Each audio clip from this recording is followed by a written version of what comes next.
Ada seorang pengusaha besar berumur sekitar 65 tahun.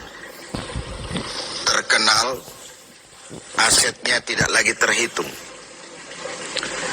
Satu hari pengusaha kita ini bertemu dengan seorang teman wartawan. Terjadilah dialog. Sang wartawan bertanya kepada pengusaha kita, "Pak, umur Bapak berapa tahun?" "Umur saya? Iya, paling sekitar 7 tahun. "Loh, 7 tahun? 7 tahun. "Anak Bapak berapa orang?" "Satu."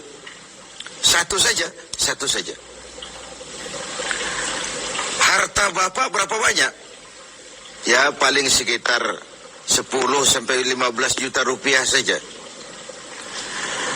Teman wartawan berkata, "Pak, kenapa Bapak berdusta? Bapak orang terkenal, pengusaha besar, punya biografi. Kami tahu umur Bapak 65 tahun. Kenapa Bapak bilang 7 tahun? Anak Bapak pun banyak. Kenapa cuma bilang 1? Harta Bapak, aset sudah tidak ternilai. Kenapa Bapak bilang cuma 10 sampai 15 juta rupiah saja?"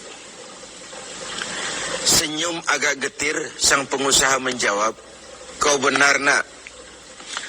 Umur saya kalau jumlahnya sih memang 65 tahun. Tapi dari 65 tahun umur saya itu, rasa-rasanya baru 7 tahun yang ada artinya di sisi Allah.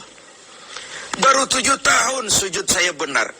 Baru 7 tahun saya laksanakan perintahnya, saya tinggalkan larangannya. Sisa umur yang lain habis kelabu warnanya, penuh dosa dan keingkaran.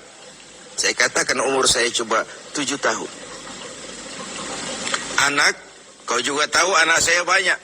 Tapi dari sekian banyak anak ini, rasanya cuma 1 yang akan jadi buah hati, belahan jantung, pelanjut cerita, penerus sejarah, anak soleh yang akan mendoakan orang tuanya.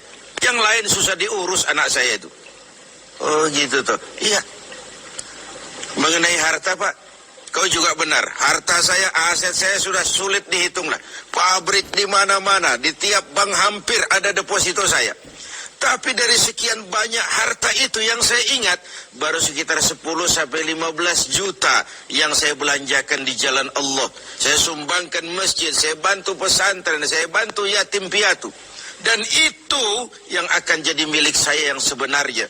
Yang akan saya bawa menghadap Allah. Saya bawa ke alam kubur. Yang lain akan jadi rebutan ahli waris sesudahnya." Jangan-jangan orang tua tadi adalah kita-kita ini. Jangan-jangan kita-kita ini adalah orang tua tadi. Tapi yang pasti, jangan sampailah kita seperti orang tua tadi itu. Dari sekian banyak umur yang diberikan, berapa yang punya nilai di sisi Allah? Dari sekian banyak anak titipan Allah kepada kita, berapa yang akan jadi anak soleh, buah hati, belahan jantung, pelanjut cerita, penerus sejarah? Dan dari sekian banyak harta kita, berapa yang sudah kita belanjakan di jalan Allah, yang artinya akan jadi milik kita yang sebenarnya? Banyak ketidakadilan yang terlepas dari pengadilan dunia. Sering orang-orang yang berbuat kebaikan tidak mendapat perlakuan yang pantas di dunia ini. Sering kehidupan jadi rancu. Yang benar dikhianati, pengkhianat dibenarkan. Yang tuntunan dijadikan tontonan, yang tontonan malah dijadikan tuntunan. Untunglah ada akhirat. Bukan sekedar melepas diri dari ketidakberadayaan kita menghadapi sistem. Tapi cermin bahwa tidak satu ketidakadilan yang bagaimanapun kecilnya yang terlepas dari pengadilan dunia akan terlepas juga di pengadilan akhirat nanti. Inilah keadilan. Karena itu pada jumpa kali ini saya ingin menyampaikan sebuah hadis tentang apa yang harus kita pertanggungjawabkan di hadapan Qadhi Rabbul Jalil nanti.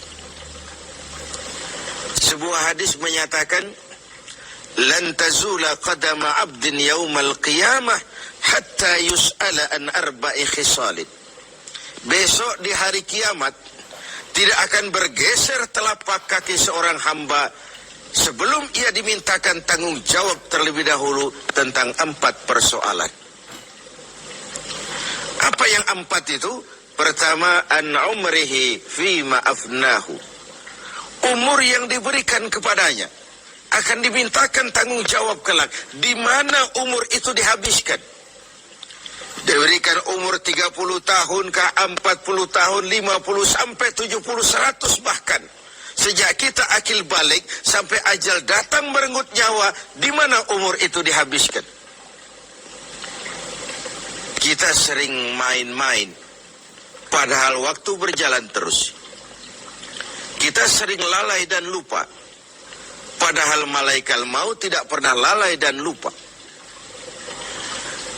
Seorang Nabi Yakub alaihissalam, seketika akan ajal, beliau menanyakan, kalau saya ajal kenapa tidak diberitahu lebih dahulu? Kata malaikat maut, sudah diberitahu. Loh, bagaimana caranya diberitahu? Perubahan yang terjadi pada fisik kita adalah pemberitahuan.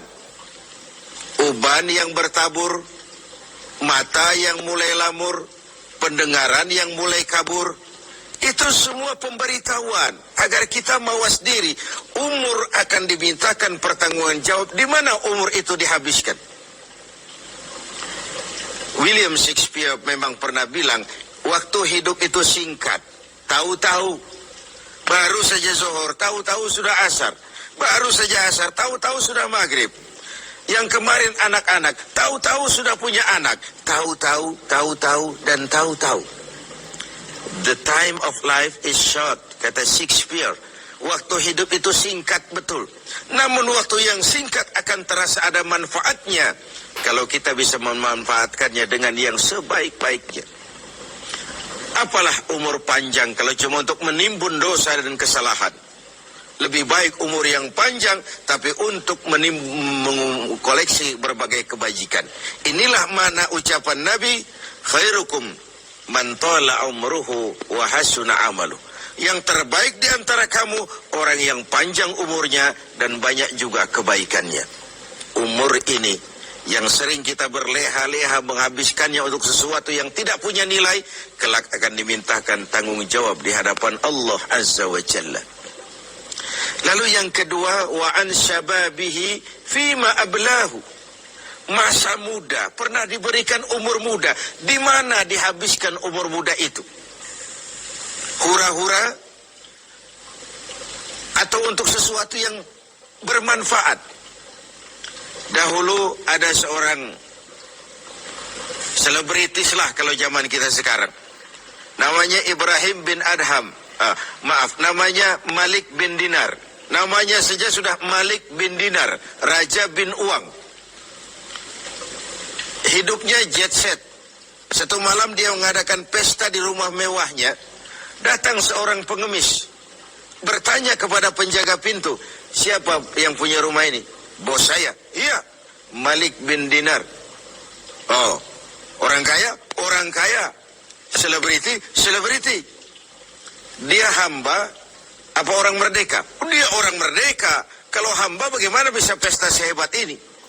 Orang tua itu senyum lalu bilang, sampaikan kepada bosmu Malik bin Dinar, dia memang orang merdeka. Kalau dia hamba bukan seperti ini pekerjaannya. Dia orang merdeka. Dilarang tidak terlarang, dicegah pun tidak tercegah. Merdeka dia memperturutkan hawa nafsunya. Kalau dia hamba Allah, bukan begini pekerjaannya. Menghabiskan waktu untuk pesta, hura-hura, sesuatu yang tidak ada gunanya. Ini disampaikan kepada Malik bin Dinar, dia tercenung mendengar orang tua yang misterius itu. Malamnya dia bermimpi kiamat datang. Dia akan dia masukkan ke dalam neraka. Karena itulah lalu dia bertobat dan kemudian menjadi ahli sufi yang terkenal, Malik bin Dinar. Masa muda akan dimintakan tanggung jawab.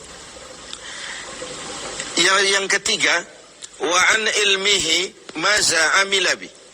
Ilmu yang dimilikinya Kemana ilmu itu diamalkan? Untuk mencerdaskan orang atau untuk membodohi orang yang memang sudah bodoh? Untuk membimbing umat atau menyesatkan orang lain? Agar hamba menjadi hamba Allah atau agar orang menghambakan dia? Ilmu akan dimintakan pertanggungan jawab. Yang terakhir, wa an malihi min aina iktasabahu wa fima anfaqahu. Kita akan dimintakan tanggung jawab tentang harta kita. Dari mana harta itu didapat dan kemana harta itu dibelanjakan. Perhatikan yang terakhir ini. Tentang ilmu, pertanyaan akhirat cuma satu. Ilmumu kau amalkan untuk apa? Tentang umur, pertanyaan akhirat pun satu. Umurmu kau habiskan di mana?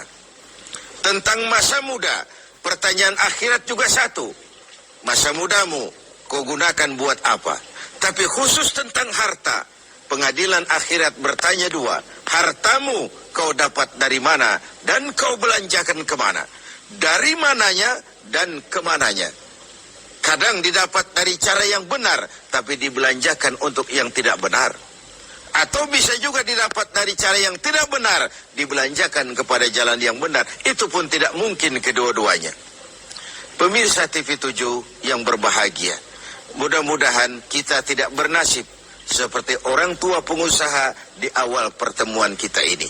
Semoga kita menjadi orang yang bisa mempertanggungjawabkan baik umur, masa muda, ilmu pengetahuan, dan harta yang dititipkan Allah kepada kita. Tidak satupun yang akan luput dari pengadilan akhirat.